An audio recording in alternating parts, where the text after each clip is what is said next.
నమస్తే welcome to A1 TV Telugu news updates చూద్దాం. అంబేద్కర్ కోనసీమ జిల్లా అమలాపురం నియోజకవర్గం అల్లవరం మండలం బోడసకూరు గ్రామంలో దళిత బహుజన రిసోర్స్ స్వచ్ఛంద సేవా సంస్థ డైరెక్టర్ అల్లాడి దేవ్ కుమార్ ఆధ్వర్యంలో జెండర్ ఆధారిత హింసపై అవగాహన సదస్సు గ్రామ సర్పంచ్ రొక్కాల విజయలక్ష్మి ఆధ్వర్యంలో నిర్వహించారు. ఆడపిల్లలపై జరుగుతున్న దాడులు, లైంగిక వేధింపుల యొక్క ఐక్యత చాటుతూ గ్రామ మహిళలకు అర్థమయ్యేలా Dalit Bahujan resource state coordinator Hemalatha, project coordinator Nalini గ్రామ సర్పంచ్ రొక్కాల విజయలక్ష్మి నాగేశ్వరరావు మాట్లాడారు. దళిత బహుజన రిసోర్స్ వారు తుఫాను బాధితులకు సహాయ సహకారాలు అందించాలన్నారు. ఎక్కడ జాప్యం జరుగుతా ఉంది, ఎందుకు జరుగుతున్నాయి చెప్పారా? ఎందుకంటే మనందరం కూడా ఒక పితృప్రధాన వ్యవస్థ అనే ఒక సొసైటీలో మనం నివసిస్తున్నాం. అంటే పితృప్రధాన వ్యవస్థ అంటే ఇంటికి యజమాని పురుషుడు, తండ్రి, భర్త, వీళ్ళ గురించే చెప్తారు. వాళ్ళు చెప్పినట్లే మనం నడుచుకోవాలి, వాళ్ళు ఏం చేయాలంటే అది చేయాలి. ఇంటి యజమాని పురుషుడు కాబట్టి ఈ పురుష ప్రధాన వ్యవస్థలో మనం నివసిస్తున్నాం. కాబట్టి ఇది మన తప్పు నుంచి అలా వస్తున్నాయి. మోసపోతే విధానం లాగా ఆడ మనిషి అనగానే వంట చేయాలి, ఆడ మనిషే పిల్లలకి స్నానాలు చేయించాలి, ఆడ మనిషే పిల్లల్ని పెంచాలి, ఇట్లా రకరకాలైనటువంటి పనులన్నీ కూడా జెండర్ అంటారు. దీన్నే జెండర్ ఆధారితం. మేము ఇక్కడికి వచ్చింది కూడా ఈ విషయాలు. ఎందుకంటే సైక్లోన్ లో మీరు నష్టపోవడం ఒకటి, దానికి సంబంధించినటువంటి సహాయాలు ఏ రకమైన సహాయం చేయాలనుకున్నా కూడాను సంస్థ సిద్ధంగానే ఉంది. తర్వాత మేము ఇలాంటి కొన్ని విషయాలు కూడా మీకు తెలియచేయాలి. జెండర్ ఆధారిత హింస ఇప్పటికీ అనుభవిస్తున్నాం మనం. ఎన్ని రకాలుగా పనిచేసినప్పటికి కూడాను, ఫర్ ఎగ్జాంపుల్ నేను ఉన్నాననుకోండి, నాలాంటి మహిళలు ఉద్యోగాలు చేసి సూర్యాపేటలో మార్గదర్శి చిట్ ఫండ్ కు తాళం వేశారు బాధితులు. చిట్ ఫండ్ డబ్బులు ఇస్తామని రేపు మాపు అని తిప్పుతున్నారని బాధితులు ఆరోపిస్తున్నారు. సిబ్బందిని లోపల ఉంచి బయట నుంచి తాళం వేసి వెళ్లిపోయారు బాధితులు. ఘటనా స్థలానికి చేరుకున్న పోలీసులు జోక్యంతో తాళం తీశారు బాధితుల కుటుంబ సభ్యులు.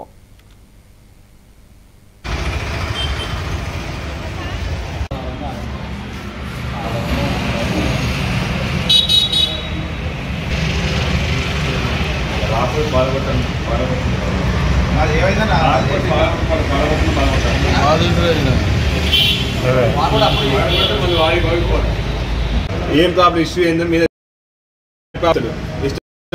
ఇబ్బంది పెట్టి మీ కస్టమర్ మిమ్మల్ని ఇబ్బంది పెట్టి ఎందుకు మాకు అడగాలు చేస్తే ఏం పర్లేదు పోలీసులకి. నా పేరు గుగ్గుల రమేష్. మాది ఇప్పుడు కూడా నేను వచ్చేసి 25 లక్షలు 22 చిట్టీలు పెడుతున్నా. ఫస్ట్ నెల చిట్టి ఇస్తున్నారు, ఫస్ట్ నెల చిట్టి ఇవ్వలేదు. సెకండ్ నెల చిట్టి ఇస్తామని ఏం చేశారు, 25 నెలలు కంప్లీట్ కట్టించుకోరు. 6 నెలల చిట్టి వచ్చింది, 6 నెల 7 నెలలు ఆపిరు, 8 నెలలు ఆపిరు. ఎందుకు సంతకాల్లో ఇది లేదన్నారు. 9 నెలలు వచ్చిన నా చిట్టి నాకు ఇచ్చిందని చెప్పిన.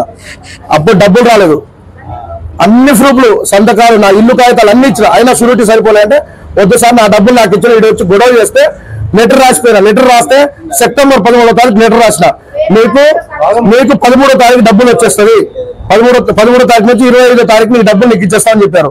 సెప్టెంబర్ నుంచి ఈ రోజు రాలేదు, అయినా ఓపిక పట్టినాం. మొన్న శుక్రవారం వచ్చినాం, శుక్రవారం వస్తే సోమవారం ఉదయం నీ డబ్బులు నీకు చెక్ ఇచ్చేస్తాం అని చెప్పారు. ఈ రోజు వస్తే మేనేజర్ లేరు, వీళ్ళు ఒకటే రూలు మాకు రేపిస్తాం ఎల్లుండి ఇస్తాం మాట్లాడుతున్నారు. ఇది మాకు న్యాయం కావాలి, డబ్బులు రావట్లేదు. 10 నెలలు కంప్లీట్ అయిపోయింది. ఈరోజు షట్టర్ తాళం వేసాం, పోలీసు వాళ్ళు వచ్చారు, వచ్చి షట్టర్ తాళం తీసాం, పోలీస్ స్టేషన్ పిలిచారు. ఇప్పుడు అడిగి పోతున్నాం మేము పోలీస్ స్టేషన్ కి. 25 లక్షలు 50 లక్షలు నెలకు 32,000 కట్టాలి. 7 నెలలు కంప్లీట్. జయశంకర్ భూపాలపల్లి జిల్లా సర్దార్ వల్లభాయ్ పటేల్ 150వ జయంతిని పురస్కరించుకుని క్రీడా వ్యవహారాల మంత్రిత్వ శాఖ ఆధ్వర్యంలో నిర్వహించిన పాదయాత్రను జెండా ఊపి ప్రారంభించారు MLA Gandra Satyanarayana Rao, collector Rahul Sharma, additional SP Naresh Kumar.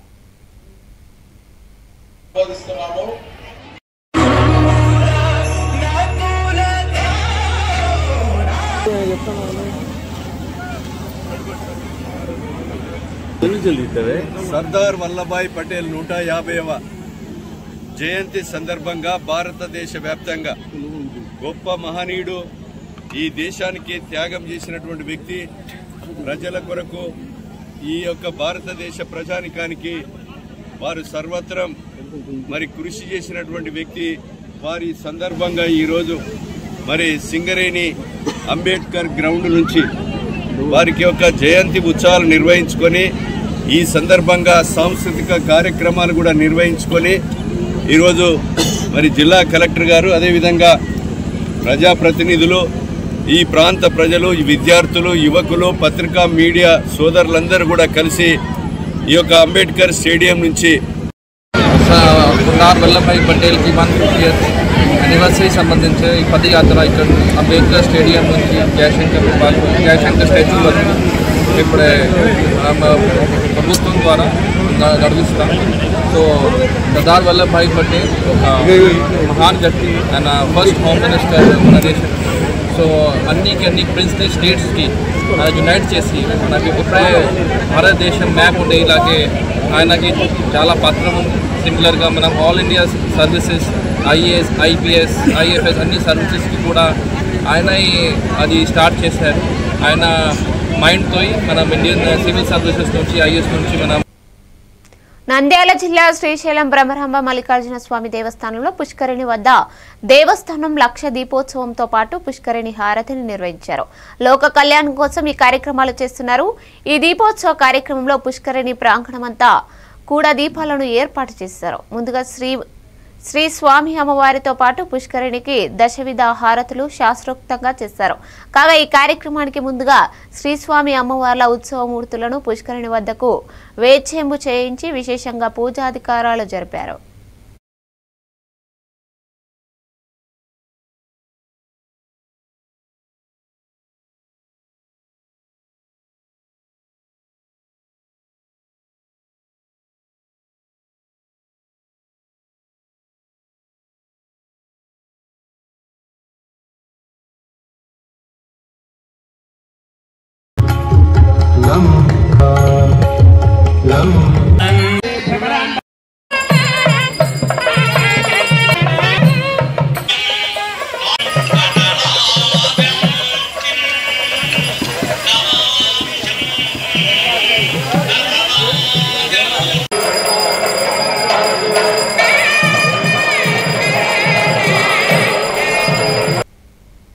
తన పోషణను తాను చూస్తానని నమ్మించి కన్న కొడుకు ఉన్న 2 ఎకరాల ఆస్తిని తన పేరున మోసపూరితంగా చేయించుకున్నాడని 70 సంవత్సరాల వృద్ధురాలు మీడియాతో తన బాధను వ్యక్తం చేసింది.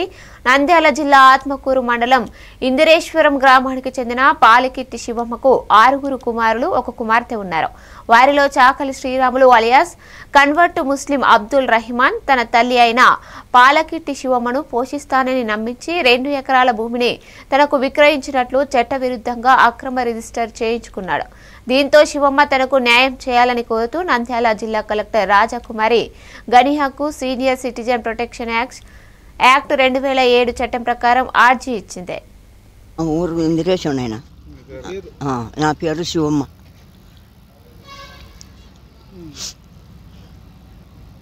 ఏం జరిగిందవా ఇంతకు? ఏం జరిగిందంటే పొలం 2 ఎకరాల పొలం 2 ఎకరాల పొలం నైనా గట్టిగానే మాట్లాడుతాను. 2 ఎకరాల పొలం రాపించుకొని తోలకపోయి అంతా బాగా చేసినాక చేసి రాపించుకొని తవ్వేసినాడు. బోబెట్టిన ఎవరు బోబెట్టి దిక్కులేరు నాకు. ఇంకా రోడ్డు మీద పడిన నాయన కొడుకు 3వ కొడుకునైనా. నేనైతే శ్రీరాములు అని పెట్టుకున్నాను. ఆయన దాంట్లో దిగినాక అబ్దుల్ రహమాన్ అని పెట్టుకున్నాను ఆయన. ఇంకా ఇప్పుడు బొత్తికంగా నన్ను పలకరించి దిక్కేలేరు. ఎవలకు 3వ కుమారుడు 2020 సంవత్సరంలో అమ్మని తీసుకుపోయి బాగోగులు చూసుకుంటా అని నమ్మించి రిజిస్టర్ చేయించుకున్నాను. కదమ తమ్ముళ్ళను కూడా అమ్మ సంతకం పెట్టు, నా బాగోగులు చూసుకుంటారు మీరు తాగుబోతులోని అంటే అమ్మ సంతకం పెట్టింది. పెట్టిన తర్వాత కొన్ని రోజుల తర్వాత బయటకు దొబ్బేసినాడు. దొబ్బిన తర్వాత మళ్ళీ విలేకరుల దగ్గరికి పోయి ధర్నా చేసినాము. ధర్నా చేసిన తర్వాత మళ్ళీ 4 రోజులు తీసుకుపోయి మళ్ళీ పెట్టుకున్నాడు, దొబ్బేసినాడు. ఇప్పుడు సీనియర్ సిటిజన్ యాక్ట్ ప్రకారంగా అమ్మకు 2007 చట్టం ప్రకారంగా అమ్మకు సీనియర్ సిటిజన్ యాక్ట్ గురించి మాకు కొంతకాలం తర్వాత తెలిసిన తర్వాత ఎంఆర్ఓ గారి దగ్గరికి పోయినాం. ఎంఆర్ఓ గారు ఆర్డీఓ దగ్గరికి పోమన్నారు. ఆర్డీఓ దగ్గర కాకుండా మేము డైరెక్ట్ జాయింట్ కలెక్టర్ దగ్గరికి పోయినాము. జాయింట్ కలెక్టర్ గారు ఆర్డీఓ మేడానికి పాస్ చేసినారు. ఆర్డీఓ మేడం గారు 3 నోటీసులు పంపిస్తే 3 నోటీసులకు అవతల పర్సన్ రాలేదు. రాకపోయంగానే ఎంబడే 3వ నోటీస్ రాకపోయంగానే రెస్పాండ్ అయ్యి మేడం గారు క్యాన్సిల్ చేసి ఈమె సొమ్ము ఈమెకు చేసేయని మన సీనియర్ బాబ్మియా గారికి ఆర్డర్ వేసి బాబ్మియా ఆ బాబ్మియా ఊరు ఇందిరేశం ఆయన నా పేరు శివమ్మ.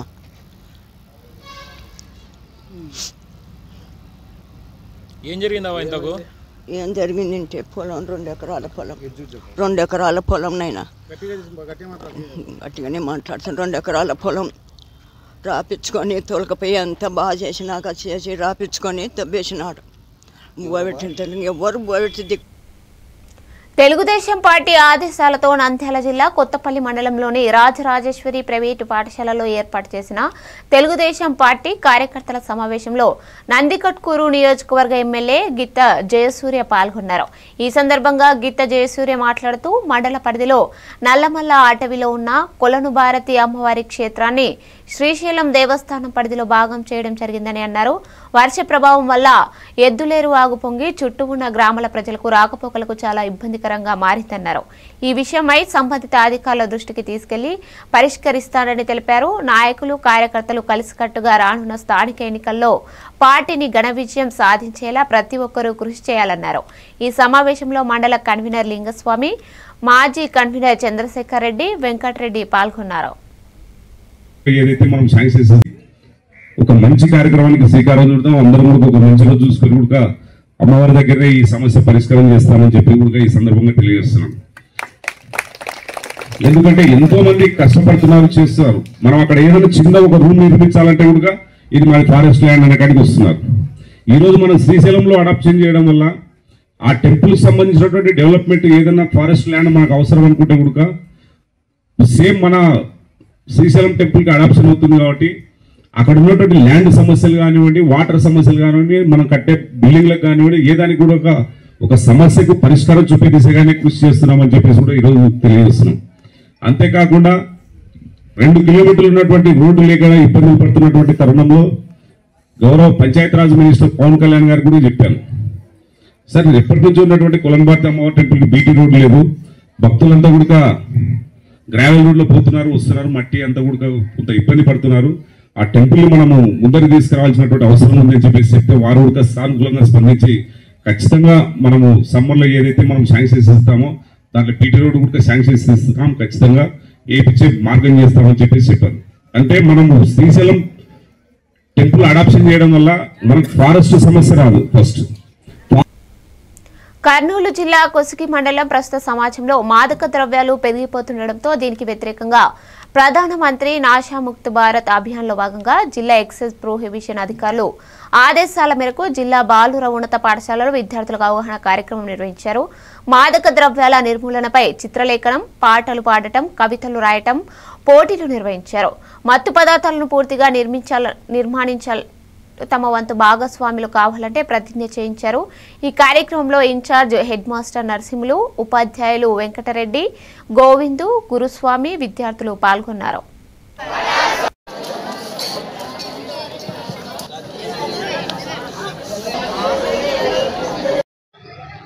మన దేశ ప్రధాని శ్రీ నరేంద్ర మోడీ గారి పిలుపు మేరకు మా యొక్క కర్నూలు జిల్లా డిప్యూటీ కమిషనర్ శ్రీమతి శ్రీదేవి గారు మరియు సార్ కర్నూలు శ్రీ సుధీర్ బాబు సారు గారి ఆదేశాల మేరకు ఏదైనా కాలేజీలో కానీ పాఠశాలలో కానీ ఒక వినూత్న రీతిలో నషాముక్త భారత్ అనేటటువంటి కార్యక్రమాన్ని నిర్వహించే సందర్భం కొత్తగా చేయమని చెప్పడంతో మేము ఈ పిల్లలకి మత్తు పదార్థాలకు దూరంగా ఉండటము, ఇతరులను కూడా దూరంగా ఉండమని ప్రేరేపణ చేయడం ద్వారా ఈ యొక్క యాక్సిడెంట్లు అయితేనేమి జరగకోకుండా మన వంతు బాధ్యతగా మనము కృషి చేయొచ్చు అని వాళ్ళకి చెప్పడం జరిగింది. కార్యక్రమం చివరిలో భారత్కు సంబంధించి ఉన్నటువంటి ప్లెడ్జ్ని చేయించడం జరిగింది. ఈ యొక్క సిబ్బంది మొత్తానికి మరియు ఇన్ఛార్జ్ హెడ్ మాస్టర్ గారికి నా ప్రత్యేక జయశంకర్ భూపాలపల్లిలోని ఇల్లందు క్లబ్లో నేడు పోలీసు బందోబస్తు మధ్య డబుల్ బెడ్రూమ్ ఇళ్ల పంపిణీ కార్యక్రమం జరిగింది. గత ప్రభుత్వ హయాంలో లబ్ధిదారులుగా ఉన్నప్పటికీ నేడు ఇల్లు రాకపోవడంతో ఎమ్మెల్యే క్యాంపు కార్యాలయం ముందు బైఠాయించి లబ్ధిదారులు ఆందోళన చేశారు.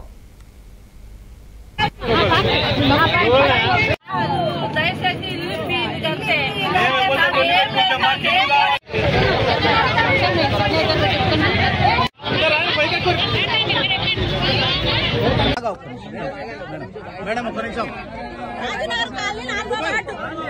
ఇల్లు లేదు కిరాయికుంటాను 10 సంవత్సరాలు కిరాయి ఉంటాను సార్. ఎప్పటికి ఇంకివేరు వచ్చి మీకు అత్తది అన్నారు. మాకు ఇప్పుడు రాలే, మా పేరు తీసేసి మళ్ళీ వేరే టోళ్ళు పెట్టింది. అమ్మాయి అనిపోయినప్పుడు కూడా డబుల్ బెడ్రూమ్ ఇస్తామని ప్రతి ఒక్క రాజకీయ నాయకుడు వచ్చి చెప్తారు. రాత్రి ఫోన్ రాలి ఏం రాలేని ఎప్పుడు వచ్చి అడుగుతా అంటే మీ అమ్మాయి లేదు, పేరు లేదు, అది అని అంటారు. ఇద్దరు అని చెప్తున్నా కదా, ఇన్ని రోజులు మా అమ్మాయి అనుకోవడానికి కారణం కూడా డబుల్ బెడ్రూమే. అక్కడ అన్ని ఏజెన్సీ ప్రతి ఒక్కటి చేసుకుంటేనే వచ్చింది. ఇప్పుడు లీజు మాకు ఏమైనా ఉంటే తీసుకో.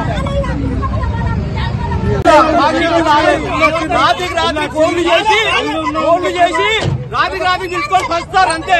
మాకు ఎవరైతే మాకున్నదా లేదా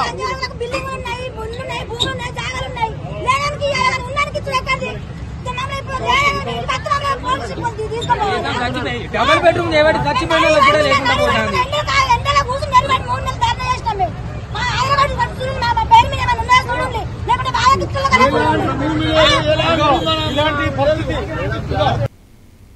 భారతదేశ మాజీ ప్రధాని దివంగత ఇందిరాగాంధీ జయంతి సందర్భంగా హనుమకొండలోని డీసీసీ భవన్లో వారి చిత్రపటానికి పూలమాల వేసి నివాళులర్పించారు. ఎమ్మెల్యే నాయని రాజేందర్ రెడ్డి, ఎమ్మెల్యే నాగరాజు, శాసన మండలి సభ్యులు బస్వరాజు సారయ్య, వరంగల్ జిల్లా డీసీపీ అధ్యక్షురాలు ఎర్రబెల్లి స్వర్ణ. ఈ సందర్భంగా వారు మాట్లాడుతూ ఇందిరాగాంధీ భారత రాజకీయాల్లో ధైర్యానికి ప్రతీక, దేశ ప్రయోజనం కోసం కఠినమైన నిర్ణయాలు తీసుకున్న నాయకురాలు, సాధారణ ప్రజల జీవితం మెరుగుపడాలి అనే సంకల్పంతో పనిచేశారు. ఈ కార్యక్రమంలో టీపీసీసీ ప్రధాన కార్యదర్శి బొద్దిరెడ్డి ప్రభాకర్ రెడ్డి, ఈవి శ్రీనివాసరావు, జిల్లా గ్రంథాలయాల సంస్థ చైర్మన్ అజీజ్ ఖాన్ పాల్గొన్నారు.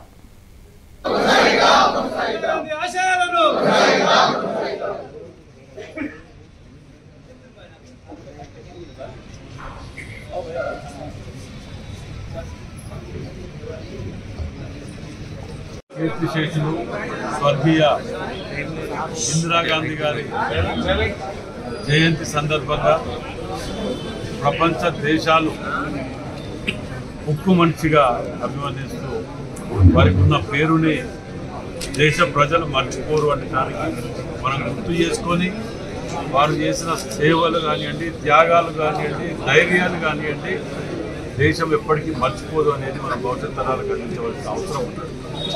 మరి అలా ఇందిరమ్మ ఇల్లు లేని ఊరు లేదు. ప్రపంచ దేశాలకు అణుశక్తి కలిగిన భారతదేశం అని చెప్పి ధైర్యంగా తీసుకెట్టినటువంటి ఇందిరాగాంధీ ఎన్నో సంస్కరణలు, రోటీ కప్రా ఔర్ మకాన్ 20 సూత్రాలతోటి పేద ప్రజలకు మనం ఇది చేయాలని చెప్పి, పేదవాడు లేకుండా చెయ్యాలి, ప్రతి ఒక్కరిని ధనవంతులుగా చేయాలని 20 సూత్రాల పథకాలు రూపొందించినటువంటి గొప్ప వ్యక్తి నిజంగా కూడా ఇందిరాగాంధీ. మరి అలా పేదలు, బడుగు బలహీన వర్గాలకు అందుబాటులో ఉండే విధంగా కానివ్వండి, బ్యాంకులు జాతీయత కానివ్వండి, ఎన్నో సంస్కరణలు చేసినటువంటి గొప్ప వ్యక్తి ఇందిరాగాంధీ గారు.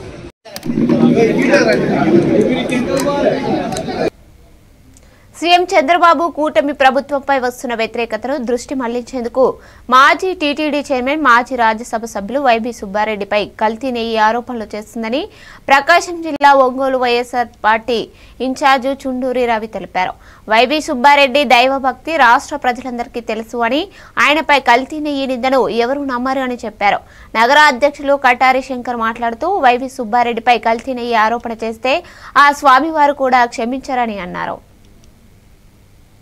తర్వాత చూస్తే ఆ కొవ్వులు కాస్ట్ అంటే వీటి సుబ్బారెడ్డి గారి మీద, గౌరవనీయులు రాజ్యసభ సభ్యులు సుబ్బారెడ్డి గారి మీద నెపం పెట్టి తక్కువ ధరకే నెయ్యిని, అందువల్ల కల్తీ జరిగిందంట. తర్వాత చూస్తే ఆ కొవ్వులు కాస్ట్ అంటే వీళ్ళు చెప్పిన ఏదైతే కేజీ 270, 300 అన్నారో దానికన్నా కలిపిన కొవ్వులు వాళ్ళు చెప్పే కొవ్వులు అధిక రేటు ఉన్నాయి. దాన్ని ఏం చేశారు, వెంటనే ఈరోజు రాష్ట్రంలో మీ అందరికీ తెలుసు, చంద్రబాబు నాయుడు మరియు కూటమి ఏ విధంగా ఫెయిల్ అయిందో ప్రభుత్వంలో ప్రజలందరికీ అర్థమవుతూ ఉంది. వాళ్ళు చెప్పిన హామీలు ఏమి నెరవేర్చలేక, ఆడబిడ్డలకి 1500 ఇస్తారని అది ఇవ్వలేక, ఫీజు రియంబర్స్మెంట్ లేక, నిరుద్యోగ వృద్ధి లేక ఇవేమీ నిలబడలేని వీళ్ళు ఆఖరికి 50 ఇస్తారని 60 ఏళ్ళు దాటిన వాళ్ళు కూడా ఇంతవరకు పెన్షన్లు మొదలు పెట్టాలి. మీడియా రంగంలో నానాటికి సంభవిస్తున్న ఆధునిక నూతన టెక్నాలజీని అందిపుచ్చుకుని పత్రికలు, ఛానళ్లు జర్నలిజం విలువలు పెంపొందించాలని సూర్యాపేట వ్యవసాయ market committee chairman Koppula Venareddy ఆకాంక్షించారు. ఇటీవల ఏకగ్రీవంగా ఎన్నికైన ది ప్రెస్ క్లబ్ సూర్యాపేట నూతన కమిటీ సభ్యులు వ్యవసాయ మార్కెట్ కమిటీ చైర్మన్ కొప్పుల వేణారెడ్డిని మర్యాదపూర్వకంగా కలిశారు. ది ప్రెస్ క్లబ్ సూర్యాపేట నూతన కమిటీకి అభినందనలు, శుభాకాంక్షలు తెలిపారు. వేణారెడ్డి మాట్లాడుతూ నూతనంగా ఏర్పడ్డ ప్రెస్ క్లబ్ కు సహాయ సహకారాలు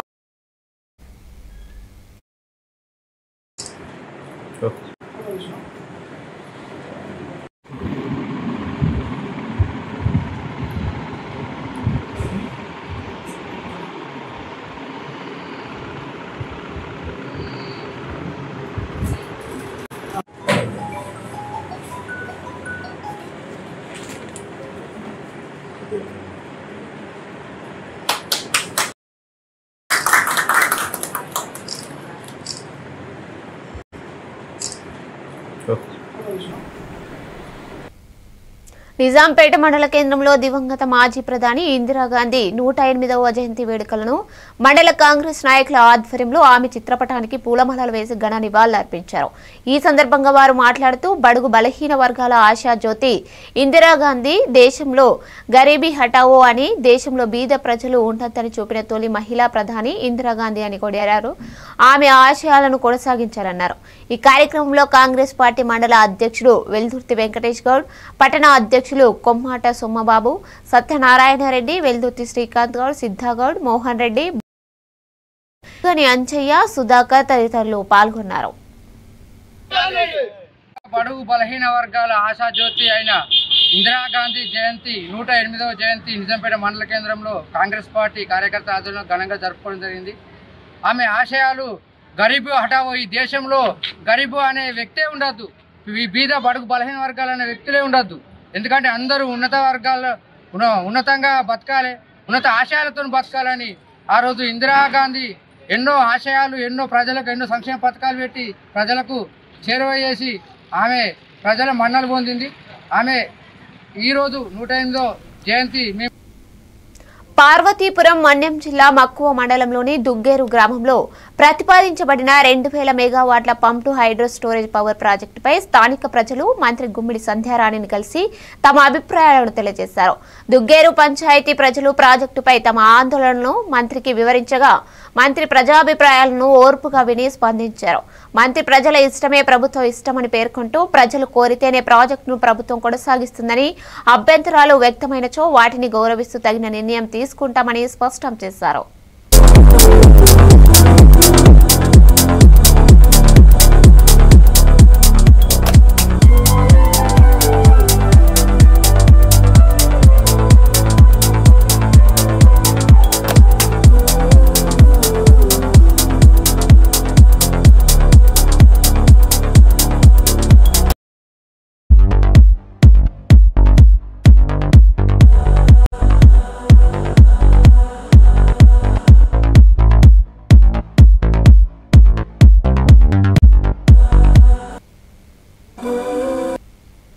శ్రీకాకుళం జిల్లా కార్గో భూతంతో ఉద్దానాన్ని ఎందుకు విధ్వంసానికి పూనుకుంటున్నారని కేంద్ర మంత్రి కింజరపు రామ్మోహన్ నాయుడును సిపిఎం పార్టీ జిల్లా కార్యదర్శి డి గోవిందరావు, న్యూ డెమోక్రసీ జిల్లా కార్యదర్శి Vangala Madhavarao, CPI ML liberation జిల్లా కార్యదర్శి టి సన్యాసిరావు, పౌర హక్కుల సంఘం నాయకులు పి దానేసు కార్గో ఎయిర్పోర్ట్ వ్యతిరేక పోరాట కమిటీ అధ్యక్ష కార్యదర్శులు కోమరవాసు, జోగి అప్పారావు ప్రశ్నించారు. నవంబర్ 21 నుండి 26 తేదీ వరకు ఎయిర్పోర్టు ప్రభావిత గ్రామాల్లో బ్లాక్ బ్యాడ్జెస్ తో నిరసన చేయాలని కార్గో ఎయిర్పోర్ట్ వ్యతిరేక పోరాట కమిటీ పిలుపునిచ్చింది. ఈ రౌండ్ టేబుల్ సమావేశంలో కార్గో ఎయిర్పోర్ట్ వ్యతిరేక పోరాట కమిటీ నాయకులు ఎస్ దిలీప్ కుమార్, గుంటూ తుంబనాదం, గుంటూ ఈశ్వరరావు తదితరులు పాల్గొన్నారు. నమస్కారం. బలవంతపు భూసేకరణ ఆపాలని, కార్గో ఎయిర్పోర్ట్ ప్రతిపాదన రద్దు చేయాలని కోరుతూ నవంబర్ 18వ తేదీన మహాధర్నా చేస్తామంటే రాష్ట్ర ప్రభుత్వం అనుమతులేవకుండా ఈ రోజు భగ్నం చేస్తే దాన్ని నిరసిస్తూ మొత్తం 16 గ్రామాల్లో కూడా జయప్రదంగా నిన్న కార్యక్రమం చేసినారు. వారికి మద్దతు ఇచ్చిన వాళ్ళకి, కార్యక్రమం చేసిన వాళ్ళకి కార్గో ఎయిర్పోర్ట్ తరఫున ప్రత్యేకంగా అభినందనలు తెలియజేస్తాం. అంతేకాదు, ప్రతిపక్షంలో ఉండేటప్పుడు ఈ కేంద్ర మంత్రి, ఈ రాష్ట్ర మంత్రి ప్రజాస్వామ్యం కోసం బేలారుపులు అరిసినారు. ఇక్కడ వచ్చి ఈ రోజు ఆ మంత్రులే ఈ రోజు ప్రజాతంత్రంగా మేమంతా పేద రైతులం, మేము అధికారులకు వినతిపత్రం ఇస్తామని చెప్పి ఇవాళ పోలీసులు పెట్టి అరెస్టులు చేసి గ్రామాలన్నీ కూడా దిగ్బంధం చేశారు. దీన్ని కార్గో ఎయిర్పోర్ట్ పోరాట కమిటీ తీవ్రంగా ఖండిస్తుంది. అంతేకాదు, ఇప్పుడు మన పాత్రికేయ మిత్రులు అడిగినారు, ఏమండి ఈ కార్గో ఎయిర్పోర్ట్ కడితే అభివృద్ధి అవుతుంది కదా అని చెప్తాను.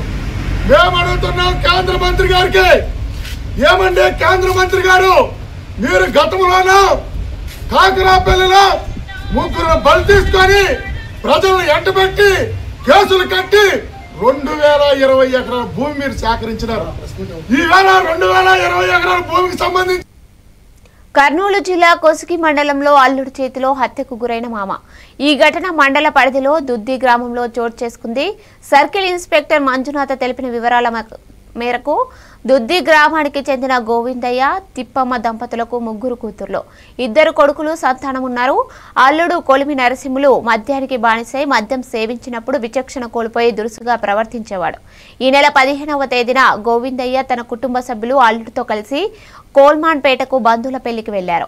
గోవిందయ్య వివాహం అనంతరం దుద్ది గ్రామానికి తన ఇంటికి వచ్చాడు. ఇద్దరి మధ్య మాట పెరిగి నరసింహులు కోపంగా నన్నే అవమానకరంగా తిడతావా అని మంచం మీద కూర్చున్న గోవిందయ్యను మంచం మీదకు తోసేసి ఎదపై కూర్చొని గొంతు నిలిమి హత్య చేయడం జరిగింది. నరసింహుడు అనే వ్యక్తికి ఇచ్చి పెళ్లి చేశారు. ఆ నరసింహుడు మొదటి నుంచి కూడా కొంత చెడు స్వభావానికి అల్లుడైనటువంటి నరసింహుడు అనే అతను గొంతు నిలిపి చంపినాడు అని చెప్పి గోవిందయ్య భార్య అయినటువంటి గోవిందమ్మ ఈరోజు ఉదయం మనకు కంప్లైంట్ ఇచ్చింది. ఆ కంప్లైంట్ మేరకు ఒక మర్డర్ కేసుగా మనం కేసు నమోదు చేసుకుని ఆ జరిగిన విషయాన్ని అంతా కూడా సాక్షులతోనూ ప్లస్ వాళ్ళందరితో కూడా సీనుకు పోయి కూడా విచారించడం జరిగింది. సో దానికి కారణం ఏమి అంటే, ఇతనికి మృతుడు ఎవరైతే ఉన్నాడో గోవిందయ్యకి 3 కూతురు 2 కొడుకులు ఉన్నారు. పెద్ద కూతురు అయినటువంటి ఆమెకి చిన్నగూపరికి సంబంధించినటువంటి నరసింహుడు అనే వ్యక్తికి ఇచ్చి పెళ్లి చేశారు.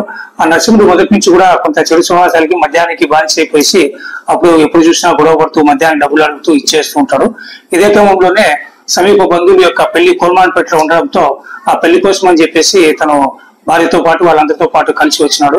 నిన్న ఈవినింగ్ కోల్మాన్పేట నుంచి దుద్ది గ్రామానికి వచ్చి వాళ్ళ మామ అక్కడే ఉంటే మామతో డబ్బులు ఇప్పించుకొని తాగడానికి అని చెప్పేసి డబ్బులు తీసుకొని మామ అల్లుడు కూర్చొని తాగుతున్నారు. నిన్న మధ్య నైట్ తాగుతున్న క్రమంలో మామ అల్లుని అయినటువంటి నరసింహుడిని మందలించినాడు. ఈ విధంగా తాగుతూ ఉండి నువ్వు చేసుకుంటావు అంటే సంసారం ఎట్లారా అని చెప్పి కోపంతో దండించడంతో నన్నే దండిస్తావా అని చెప్పేసి నరసింహుడు కోపంతో ఇమీడియట్ గా తన మామూలు మంచి మీద ఉన్నటువంటి వాడిని అదేవిధంగానే మంచి మీద పడివేసి ఎదలపై కూర్చొని గొంతు నులిమి చంపినాడు. సో చంపిన క్రమంలో మృతుడైనటువంటి అతనికి కంటి కింది భాగంన బొటనవేలికి గొంతు మీద అంతా కూడా ఘాట్లంతా కూడా ఉన్నాయి. సో అది జరిగిన విషయము వాళ్ళందరూ కూడా వచ్చి విషయం తెలుసుకుని వాడిని ముద్దాయి నుంచి గట్టిగా మందలిచ్చేటప్పటికి పోలీస్ కంప్లైంట్ ఇస్తారని చెప్పి చూసి వాడు నరసింహుడు అనే వ్యక్తి పరారైనాడు. సో వాళ్ళు ఇచ్చినటువంటి కంప్లైంట్ మేరకు ఇదంతా కూడా మేము ఇన్వెస్టిగేషన్ చేసి ప్రొసీజరల్ గా ఏదైతే ఉందో అవన్నీ చేస్తాము. సో ఈ మర్డర్ యొక్క ముఖ్య కారణం ఏమంటే, ముద్దాయి ఎవరైతే కోసిగి మండలము దుద్ది గ్రామానికి చెందిన గోవిందయ్య, వయసు సుమారు 45 సంవత్సరాలు ఉంటాయి. అతను రాత్రి అతని అల్లుడైనటువంటి నరసింహుడు అనే అతను గొంతు నిలిపి చంపినాడు అని చెప్పి గోవిందయ్య భార్య అయినటువంటి గోవిందమ్మ ఈరోజు ఉదయం మనకు కంప్లైంట్ ఇచ్చింది. ఆ కంప్లైంట్ మేరకు ఒక మర్డర్ కేసుగా మనం కేసు నమోదు చేసుకుని ఆ జరిగిన విషయాన్ని అంతా కూడా సాక్షులతోనూ ప్లస్ వాళ్ళందరితో కూడా సీనుకు పోయి కూడా విచారించడం జరిగింది. సో దానికి కారణం ఏమి అంటే, ఇతనికి మృతుడు ఎవరైతే ఉన్నాడో గోవిందయ్యకి 3 కూతురు 2 కొడుకులు ఉన్నారు. పెద్ద కూతురు అయినటువంటి ఆమెకి చిన్నభూపాలకు సంబంధించినటువంటి నరసింహుడు అనే వ్యక్తికి ఇచ్చి పెళ్లి చేశారు. ఆ నరసింహుడు మొదటి నుంచి కూడా కొంత చెడు సమాసాలకి మద్యానికి బానిస అయిపోయి అప్పుడు ఎప్పుడు చూసినా గొడవ పడుతూ మద్యాన్ని డబ్బులు అడుగుతూ ఇచ్చేస్తూ ఉంటాడు. ఇదే క్రమంలోనే సమీప బంధువుల యొక్క పెళ్లి కోల్మాన్పేటలో ఉండడంతో ఆ పెళ్లి కోసం అని చెప్పేసి తను భార్యతో పాటు వాళ్ళందరితో పాటు కలిసి వచ్చినాడు. నిన్న ఈవినింగ్ కోల్మాన్పేట నుంచి దుద్ది గ్రామానికి వచ్చి వాళ్ళ మామ అక్కడే ఉంటే మామతో డబ్బులు ఇప్పించుకొని తాగడానికి అని చెప్పేసి డబ్బులు తీసుకొని మామ అల్లుడు కూర్చొని తాగుతున్నారు. నిన్న నైట్ తాగుతున్న క్రమంలో మామ అల్లుని అయినటువంటి నరసింహుడిని మందలించినాడు. ఈ విధంగా తాగుతూ ఉండి నువ్వు చేసుకుంటావు అంటే సంసారం ఎట్లారా అని చెప్పి కోపంతో దండించడంతో నన్నే దండిస్తావా అని చెప్పేసి నరసింహుడు కోపంతో ఇమీడియట్ గా తన మామూలు మంచి మీద ఉన్నటువంటి వాడిని అదేవిధంగానే మంచి మీద పడివేసి ఎదలపై కూర్చొని గొంతు నులిమి చంపినాడు. చంపిన క్రమంలో ఇవి అప్డేట్స్ చూస్తూనే ఉండండి A1 టీవీ తెలుగు న్యూస్.